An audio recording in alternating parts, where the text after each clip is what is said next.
हम कारक के बारे में अध्ययन करेंगे। अभी तक हमने संज्ञा, लिंग, वचन देखा। अब देखेंगे संज्ञा सर्वनाम का क्रिया के साथ संबंध। कारक,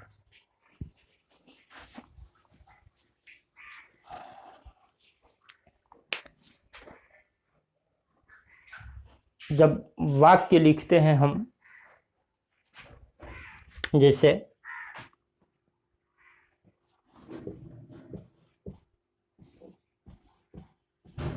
राम ने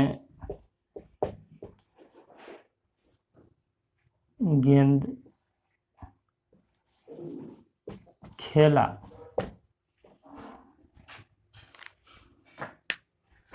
तो इसमें, इस वाक्य में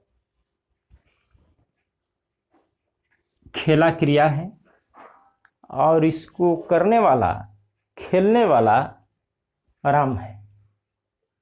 राम क्या खेलता है? गेंद।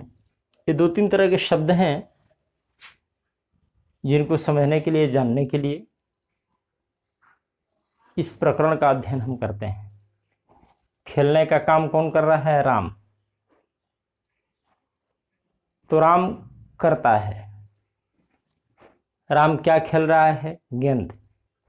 करता जिस चीज को करने की अत्यंत इच्छा रखता है वो कर्म है। गेंद खेलने की इच्छा, गेंद खेलता है इसलिए गेंद कर्म है। खेलना क्रिया है। तो कारक क्रिया संपादन के लिए, क्रिया से संबंध रखने वाले विभिन्न शब्दों को जानने के लिए, अन्य शब्दों के आपस में क्या रिलेशन है उनको जानने के लिए इस प्रकरण का अध्ययन किया जाता है। कारक जो शब्द है, इसका नाम कारक क्यों रखा गया है? ये शब्द बना है क्री माने करना। एक संस्कृत का यह प्रत्यय है ड़ुल। हिंदी में इसमें अक लगा के बनाया जाता है।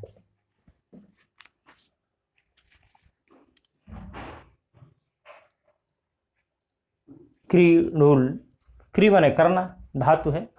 ड़ुल प्रत्यय लगा के कारक, जैसे शिक्षक है, शिक्ष में ड़ुल प्रत्यय लगा के शिक्षक।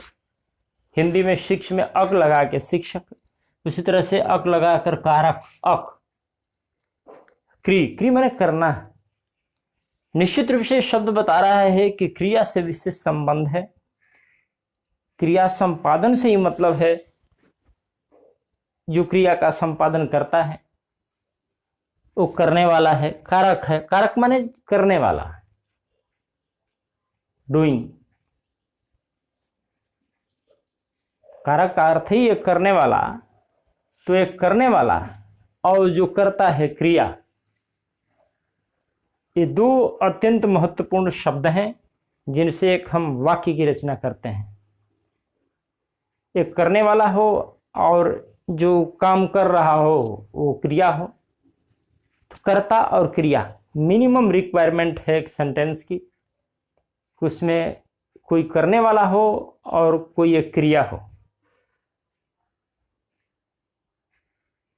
इसलिए कारक करने वाला और क्रिया, इस पर इसका नाम दिया गया है कारक। केस अंग्रेजी में कहते हैं, केस। एक कास्केड मॉडल ट्रेनिंग में हम लोग पढ़ते थे। केस माने झरना, कास्केड माने झरना का एक उदाहरण था उसमें ट्रेनिंग में, शिक्षण सिद्धांत। केस का मतलब हुआ कि ऊपर से आते आते नीचे झरते हुए पानी का एक में मिलना। इसमें भी संज्ञा, सर्वनाम, विशेषण या जो भी, सबका संबंध क्रिया से जोड़ा जाता है।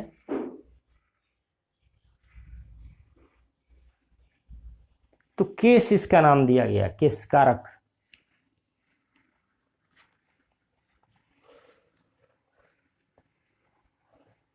एक कहा जाता है कि क्रिया अन्वयित्वम कारकत्वम, क्या महत्व है। कारक शब्द पर बात कर रहे हैं। वो जो नाम दिया गया क्रिया से कारक करना, क्रिया कैसे कारक शब्द के इर्द गिर्द घूम रहा है। क्रिया अन्वयित्वम कारकत्वम, क्रिया का संपादन। क्रिया अन्वयित्वम, अन्वय माने अनु प्लस अय, उसका अनुसरण करना, पीछे पीछे चलना, संबंध रखना। क्रिया अन्वयित्वम कारकत्वम, क्रिया से संज्ञा सर्वनाम का, अंग्रेजी में विशेषण का भी कहा जाता है, लेकिन हिंदी संस्कृत में क्रिया या संज्ञा या सर्वनाम ही कहते हैं। संज्ञा या सर्वनाम का क्रिया के साथ अन्वय या क्रिया के साथ जो संबंध सूचित होता है उसे कारक कहते हैं।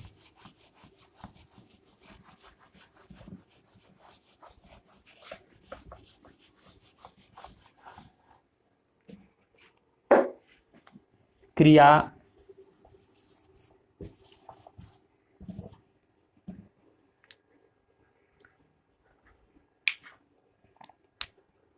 क्रिया अन्वयित्वम, क्रिया अन्वयित्वम, जैसे एक प्लूथ हम बताए थे, क्रिया क्रियान्वय, अन्वय, क्रियान्वयित्वम,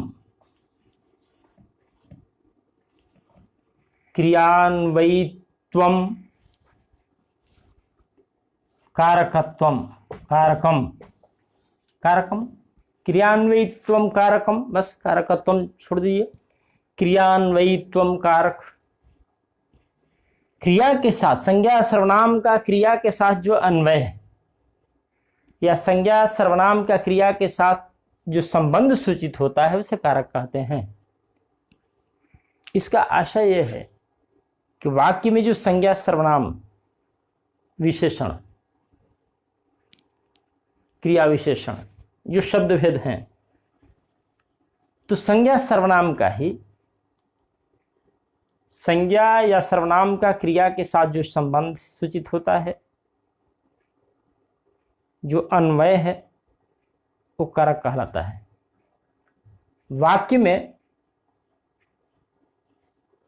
वाक्य में क्रिया तथा अन्य शब्दों से अपना संबंध प्रकट करने वाले संज्ञा अथवा सर्वनाम के रूप को कारक कहते हैं।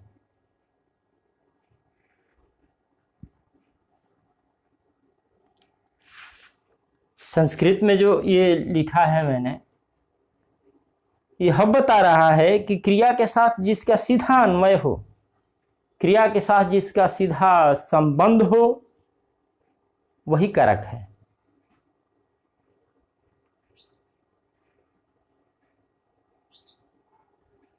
तो संस्कृत में हम देखते हैं कि कारक 6 ही होते हैं, क्योंकि जो 6 शब्द हैं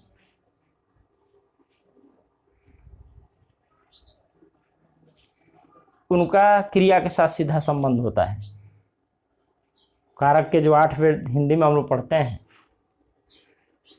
लेकिन संस्कृत में कारक के 6 ही भेद बताए गए हैं, क्योंकि संबोधन कारक जो है 8वां, उसका क्रिया से कोई संबंध नहीं होता है, सीधे कोई अन्वय नहीं है, और संबंध कारक का भी क्रिया के साथ कोई अन्वय नहीं है।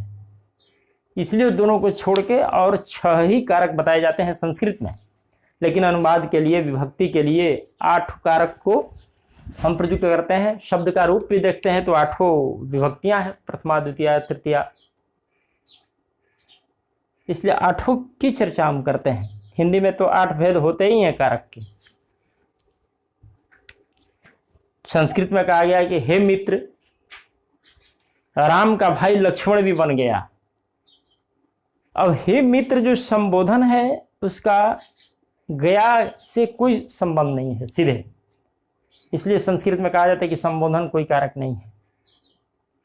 राम का भाई लक्ष्मण भी बन गया, तो राम का संबंध कारक है राम, इसका भी क्रिया के साथ कोई संबंध नहीं है, गया के साथ कोई संबंध नहीं है। लक्ष्मण बन गया, सीधे लक्ष्मण का संबंध है, इसलिए राम का संबंध कारक को भी और संबोधन कारक को भी संस्कृत में कारक नहीं माना गया है।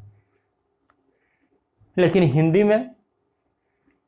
हिंदी में ये परिभाषा नहीं है कि क्रिया अन्वयित्वम कारकम, कि क्रिया का अन्वय जिसके साथ हो वही कारक है। हिंदी में क्रिया के साथ अन्य शब्दों के साथ जो संबंध प्रदर्शित होता है वो भी कारक है। वाक्य में क्रिया तथा अन्य शब्दों से अपना संबंध प्रकट करने वाले संज्ञा अथवा सर्वनाम के रूप को संज्ञा कहते हैं, कारक कहते हैं। वाक्य में क्रिया तथा अन्य शब्दों के साथ अपना संबंध प्रकट करने वाले संज्ञा अथवा सर्वनाम के रूप को कारक कहते हैं। इसका मतलब कि संज्ञा या सर्वनाम का जो रूप है समझना जरूरी है, इसलिए पहले इस पर चर्चा करते हैं कि संज्ञा या सर्वनाम के रूप को कारक कहते हैं। पहला चीज, संज्ञा सर्वनाम का जो रूप बनेगा वो कारक कहलाएगा। कब? कि क्रिया के साथ। दूसरा चीज है इसमें क्रिया या अन्य शब्दों के साथ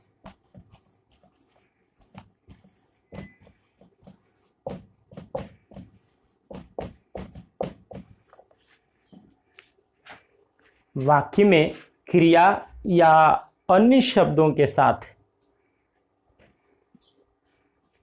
अपना संबंध प्रकट करने वाले संज्ञा या सर्वनाम के रूप को कारक कहते हैं। जैसे मैंने कहा कि राम का भाई लक्ष्मण भी बन गया,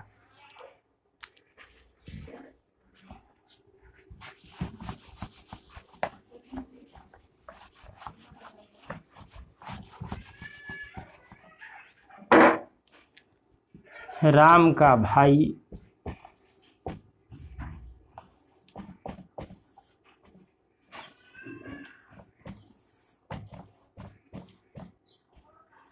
लक्ष्मण भी बन गया। परिभाषा के अनुसार देखेंगे हम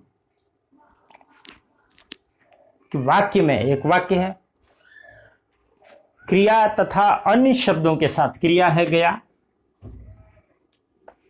क्रिया के साथ जो संबंध है सीधे कौन गया? लक्ष्मण। वो तो सीधा संबंध है, वो कारक हो ही गया। तो क्रिया तथा अन्य शब्दों के साथ, अन्य शब्द कौन कौन है? कि एक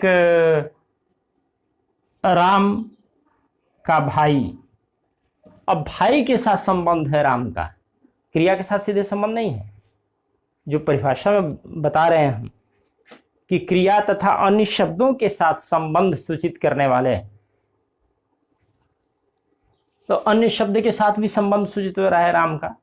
तो क्रिया के साथ तथा अन्य शब्दों के साथ संबंध प्रकट करने वाले संज्ञा अथवा सर्वनाम के रूप को संज्ञा, यह राम संज्ञा है, इसका जो रूप हुआ यह राम का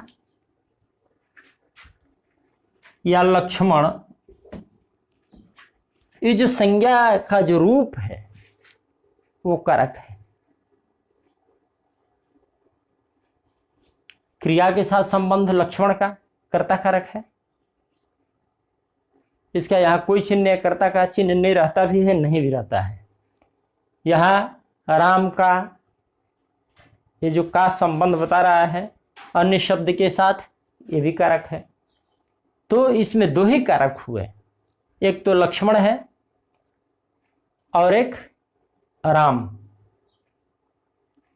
एक कर्ता कारक है, एक संबंध कारक है। जब भेद देखेंगे तो पहचानेंगे। तो परिभाषा जो मैंने दिया कि वाक्य में क्रिया तथा अन्य शब्दों के साथ संबंध प्रकट करने वाले संज्ञा तथा सर्वनाम के रूप को कारक कहते हैं। इस संज्ञा सर्वनाम का भी हो सकता है, यहां यदि हम लिख दें राम की जगह पर कि उसका भाई, ये सर्वनाम का रूप है। संज्ञा तथा सर्वनाम के रूप को कारक कहते हैं। यहां एक कारक हुआ, एक कारक ये हुआ। एक ही वाक्य में कई कई कारक हो सकते हैं। अन्य शब्दों के साथ जब तक संबंध नहीं बताएंगे, केवल क्रिया के साथ बताएंगे, तो कारक इतने 8 नहीं हो पाएंगे। तो याद रखना है कि संज्ञा सर्वनाम का जो रूप है वाक्य में, वो कारक है।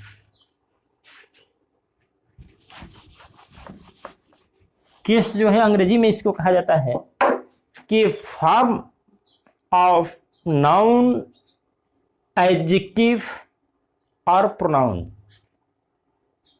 अंग्रेजी में एडजेक्टिव भी जोड़ दिया गया है, विशेषण का भी। हिंदी में हमने संज्ञा सर्वनाम के रूप को ही कारक कहा, लेकिन इंग्लिश में जब देखते हैं तो एडजेक्टिव भी उसमें आ जाता है, विशेषण भी। लेकिन वो विशेषण एडजेक्टिव मार्क्ड बाय इन्फ्लेक्शन, मतलब जिसमें विभक्तियां, हिंदी में कहते हैं उसको, उसमें वो विशेषण ऐसा हो जिसमें सफिक्स लगे हों, जैसे ईडी लगा के बनाते हैं। कंसर्न्ड, कंसर्न्ड ईडी लगा और एडजेक्टिव का काम कर रहा है, तो उसको भी केस कहा गया है, क्योंकि अब वो रूप बदल गया उसका। Inflection, inflected.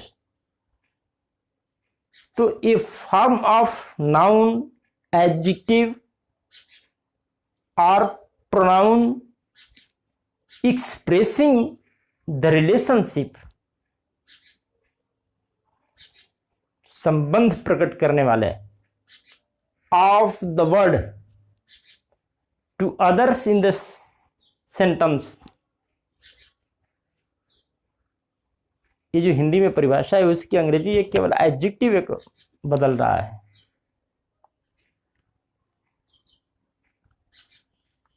तो एडजेक्टिव कैसा कारक कहलाएगा? जो विभक्ति, उसमें विभक्ति क्या है, शब्द के अंत में लगती है, वो उसमें भी कंसर्न क्रिया है, ईडी लगा दिया, कंसर्न एडजेक्टिव हो गया, वो काम कर रहा है वहां केस का।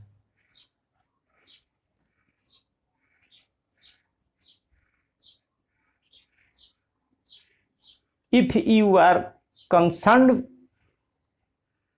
With your child health, preposition क्या है? इंग्लिश में प्रीपोजिशन शुरू में लग जाता है और हिंदी में वो बाद में लग के विभक्ति कहलाता है। जैसे हमने लिखा राम के लिए,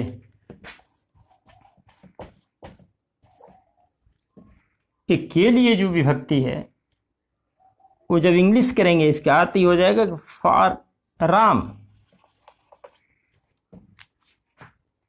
इसलिए विभक्ति के लिए एक शब्द है संस्कृत में परसर्ग। के लिए क्या है? विभक्ति है, इसको परसर्ग भी कहते हैं, इसको कारक चिन्ह भी कहते हैं। कारक का चिन्ह है के लिए।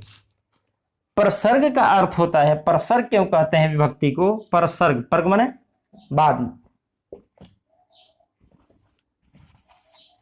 Post position. परसर्ग की अंग्रेजी पोस्ट पोजीशन। पोजीशन को हम लोग पोजीशन कहते हैं, पो नहीं प।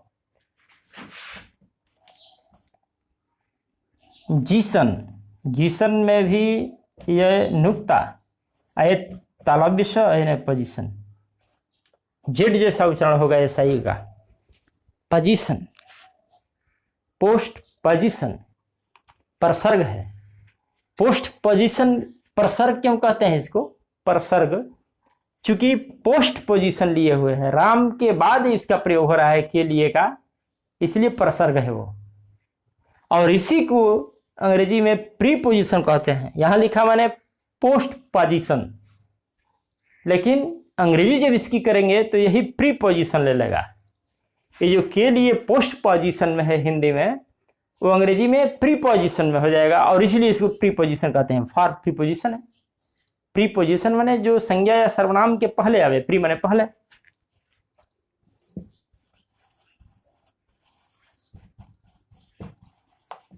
प्री माने पहले, पोजीशन माने स्थान ग्रहण करना, और उसी को पोस्ट पोजीशन हिंदी में परसर्ग। परसर्ग मतलब बाद में जो आए, राम के लिए, राम के बाद आया, पोस्ट पोजीशन। और वही अंग्रेजी जब उसका करेंगे रूपांतरण तो प्री पोजीशन, वो बाद वाला प्री पहले आ जाएगा। संज्ञा सर्वनाम के बाद विभक्ति आती है, और अंग्रेजी में संज्ञा सर्वनाम के पहले विभक्ति आ जाती है, प्री पोजीशन। तो नाम देख रहे हैं, प्री पोजीशन, पोस्ट पोजीशन, एक ही चीज है।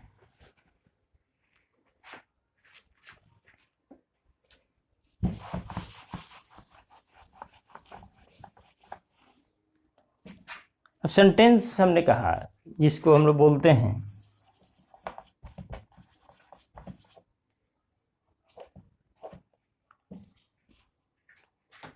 इसको हम लोग लिखते हैं, पढ़ते हैं सेंटेंस। टेंस जो हम कहते हैं ये लोग कि सेंटेंस, सेंटेंस नहीं, सेंटेंस, ये टन्स है।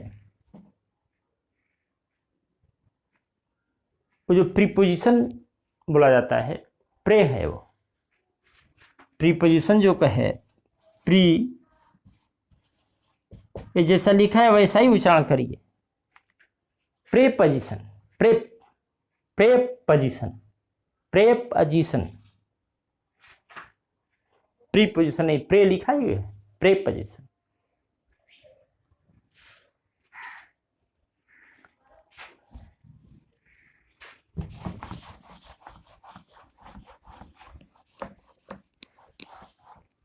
अब ये मैंने चर्चा किया है कारक को समझने के लिए, केस को समझने के लिए।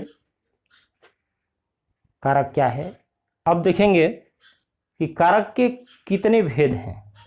वाक्य में जो प्रयोग हो रहे हैं विभक्तियों के साथ, उन विभक्तियों से उन भेदों की पहचान होती है। और कारक के हिंदी में 8 भेद बताए गए हैं।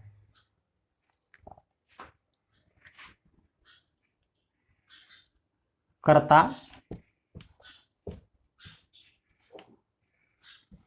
कर्ता में कुछ लोग ऐसे दे देते हैं, ये नहीं रहना चाहिए, यह डबल ता नहीं है, सिंगल ता है। कर्ता चिन्ह भी लिखते चलते हैं, विभक्ति। कर्ता चिन्ह है, जीरो मतलब नहीं भी रहेगा और ने रह भी सकता है। दूसरा है कर्म, नहीं भी रहेगा, रहेगा तो को रह भी सकता है। कहाँ नहीं रहेगा देखेंगे उसको। तीसरा है करण, से द्वारा भी। चौथा है संप्रदान, को, के लिए।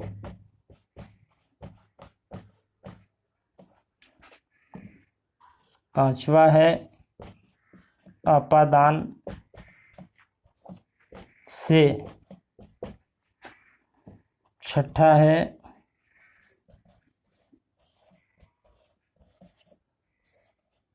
संबंध। कारक जुड़ते जाएंगे, कर्ता कारक, कर्म कारक, कर्ण कारक, संप्रदान कारक, अपादान कारक, संबंध कारक। इसमें है चिन्ह इसका का, के, की, नाने नी, ना, ने, नी और रा, रे, री। ये विभक्तियां हैं, विभक्ति चिन्ह है, परसर्ग हैं, पोस्ट पोजीशन है। छठा है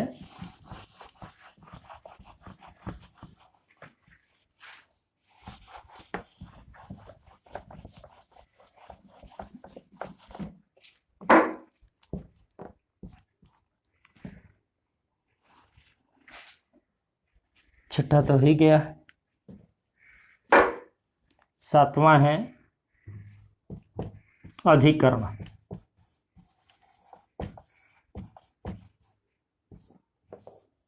ने पर विभक्ति है इसकी। आठवां है संबोधन।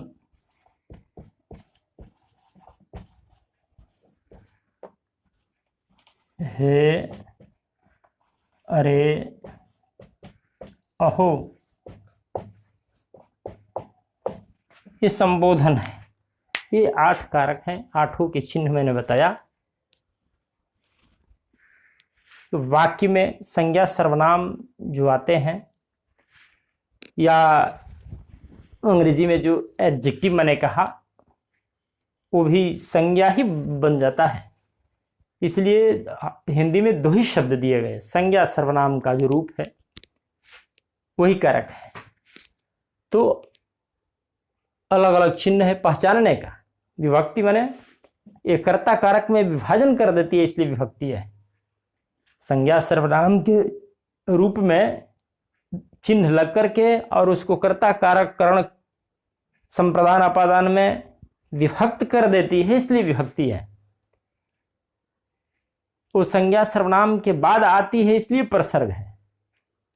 और चिन्ह है पहचानने का तरीका है कि कौन कारक है, इसलिए कारक का चिन्ह है। 3 नाम है उसका विभक्ति का। विभक्ति, कारक के चिन्ह और प्रसर्ग। विभक्ति इसलिए कि वो संज्ञा सर्वनाम के आगे लग के कारक के 8 भेदों में विभक्त कर देती है। कौन कौन कारक है। कारक का चिन्ह इसलिए कि वो चिन्ह साइन है पहचान का कि ये इस कारक में है। अब प्रसर्ग इसलिए कि वो संज्ञा सर्वनाम के बाद में लगता है, इसलिए प्रसर्ग है।